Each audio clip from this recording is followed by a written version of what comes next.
Hi, good afternoon. Welcome to Sports Today. Just about half an hour from start of day four between England and India at Headingley, the third Test match. It's been England mostly throughout this third Test after India took a 1-0 lead with that victory, with that emphatic victory at Lords. In fact, bundled out for 78 on the first day at Leeds. England getting to a massive 354 run lead, but India have done well in the second innings. It's been a good response so far. India 215 for 2 with Cheteshwar Pujara batting on 91 and Virat Kohli on 45. Both of them, of course, these are the highest scores of the series so far. There was, of course, a half century from Rohit Sharma as well. We shouldn't forget that innings. It was an innings of high pedigree, high class, patience, and he's batting on 59.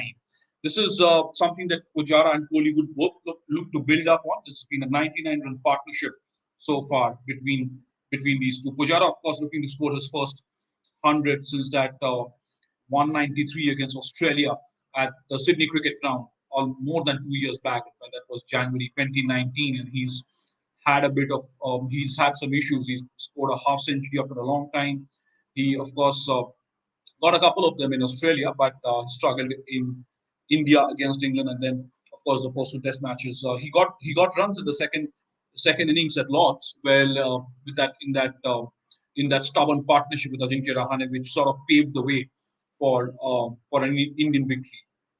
Here it's again critical for Pujara and Kohli to carry on. Pujara looking to get to his 100 first. That'll be the first priority of the day. That'll be the first order of the day for Pujara to get those 9 runs, get that 100 out of the way. And we all know when Pujara is settled in, he can bat, and he can really pull those long innings off. Of course, Virat Kohli has done that so many times in the past as well. The India captain has been a while since he has also scored 100 in international cricket. He'll be looking to do that. Very, very good conditions. The BCCI tweeted out a picture a little while back. There's the reports, the feeds, and for pictures from Leeds which show a great day. It's bright and sunny, no cloud cover, perfect day. As it is, the pitch is flat.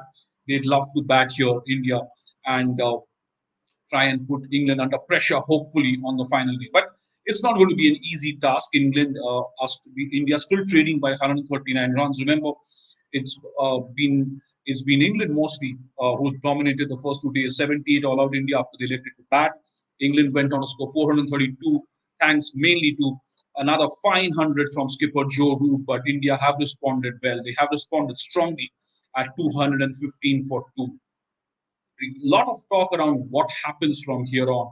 Can India draw this? Well, that's certainly you can't rule that possibility out because of the pitch, because of the conditions, because of the way the day is looking. It's bright, it's sunny, it's nice, and this is exactly where you'd like to bat all day and get runs. And traditionally, you see at Headingley, these are the best times to bat. These 3 and 4, India made the most of these three. How much can they pull through? There's still a lot of batting to come. Ajinkya Rahane, Rishabh Pant, Ravindra Jadeja, but Ajinkya Rahane he also needs to get some runs under his belt whenever he comes in, right? Because he did get runs at that in that second innings at Lords. He was one of the two alongside Cheteshwar Pujara to bring that Indian innings back on track before just Mohammad Shami chipped in with very, very useful runs as well. Rishabh Pant, he was brilliant in Australia. He was brilliant against England in India. But again, in England so far, he's yet to really fire. He's played a couple of important knocks. That first innings partnership alongside Ravindra Jadeja at Lords was pretty important. He'd be disappointed with the way he got out in the first innings. So there's plenty to make amends for. And of course, it's these are very different conditions in the same venue in a space of 3 or 4 days. It was a challenge in the first innings. Poor shots, poor application. There are absolutely no words to justify that Indian batting performance, but they've really left it behind, and they're looking to make the most of some really good batting conditions at Leeds. So Headingley is looking like it could yet provide another, stage for who knows another fine Indian comeback. For England, though, they'd be looking to bowl those tight lines. James Anderson would be looking to rip it top of off stump and keep try and put some pressure on India's batsmen. Last evening, you saw Virat Kohli, Cheteshwar Pujara were very comfortable. Virat Kohli, flicking it off his pads, driving it through covers. He was looking solid. Pujara Again, we have to talk about it. Cheteshwar Pujara has been criticized for lack of runs. He's also sometimes been criticized for his strike rate.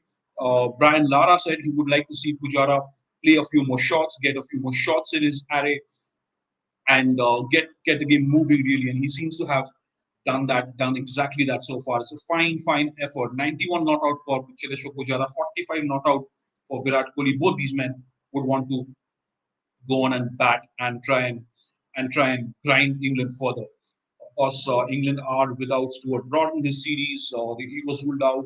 Then they're with Mark Wood now. Craig Overton was very impressive for James Anderson. A lot of focus will be on James Anderson today. Can he pull out some more magic tricks that wily old customer that Jimmy Anderson is? Couple of questions. Vinay Dartich, do you think India can try Hanuma Vihari Narash in the next Test match? Well, look, given the way Pujara has batted in the second innings, given the way you want Ajinkya Rahane to get some runs as well. If that happens, I don't see that happening. In all honesty, because again, these two were they got runs in that second innings in lots. This is Pujara has he was looking in a bit of in a spot of bother for the last few Test matches for the last few innings, but the way he has played so far he's really made amends. R. Ashwin, well, you never know because have to look at what he brings to the table. The best spinner in the world, the best off spinner in the world. It's a little startling for me that he's not starting in that 11 for you. Is India going in with that extra insurance in the batting department? Is that why they have Ravindra Jadeja? You'd want someone like R. Ashwin to play a part. Harish Anand, do you think if we bat the whole day, we can win the test? Well, that's something we've been talking about.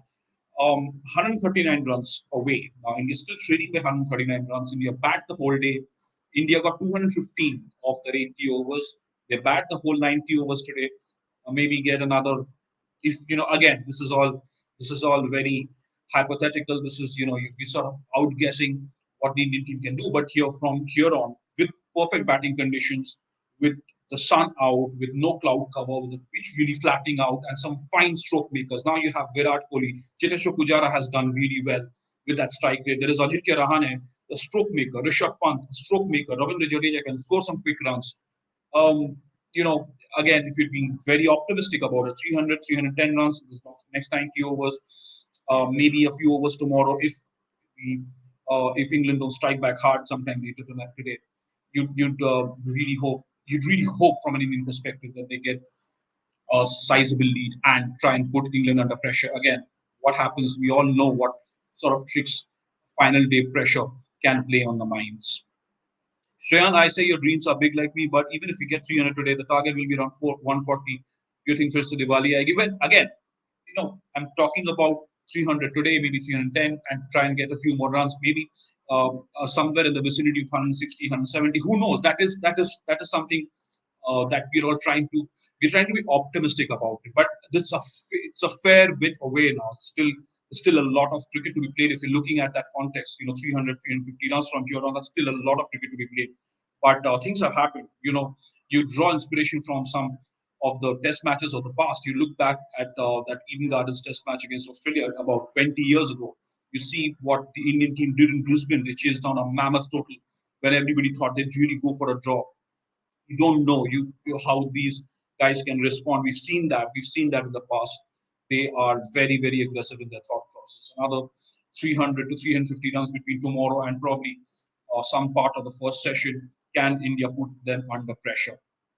Is what we'll have to wait and watch. Manchu Kakuma is asking about Virat Kohli's 171st happened. Well, we'll have to, we keep our fingers crossed and see where this innings is headed. I'm sure I can tell you for certainty that 100 is not going to be on top of Virat Kohli's mind right now. He's looking at that 139 run deficit. He wants to get that out of the way.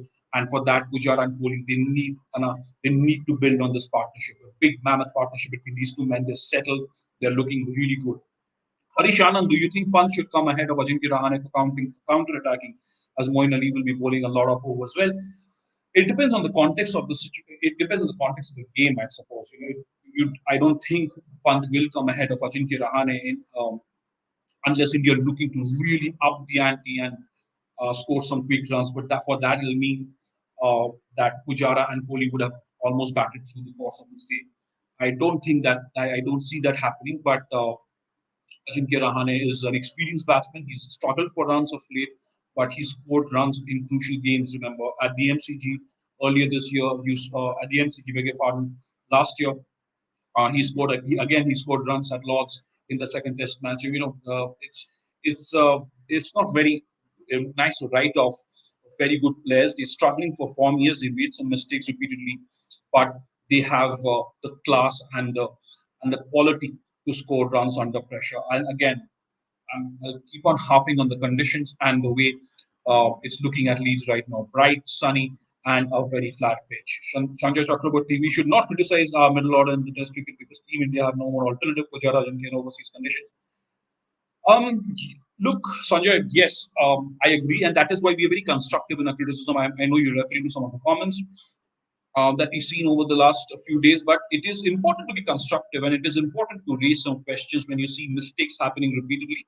And I fail to, I kind of, I disagree with you. That no one is indispensable. If there are a lot of fine batsmen waiting in the wings, but yes, with Pujara getting runs and again here after his after his innings at Lords in the second innings, Ajinkya Rahane, you want him to get some runs. Nobody's indispensable.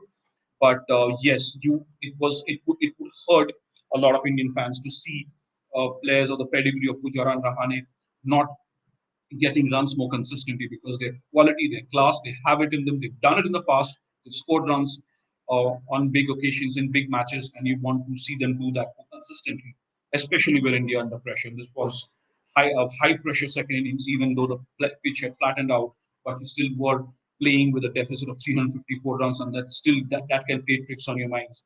So far, India have done well. So far, India have done well. Have batted the way, despite that mammoth lead they conceded to England. Well, that's that for now. I will come back to you, of course, later at the end of day four.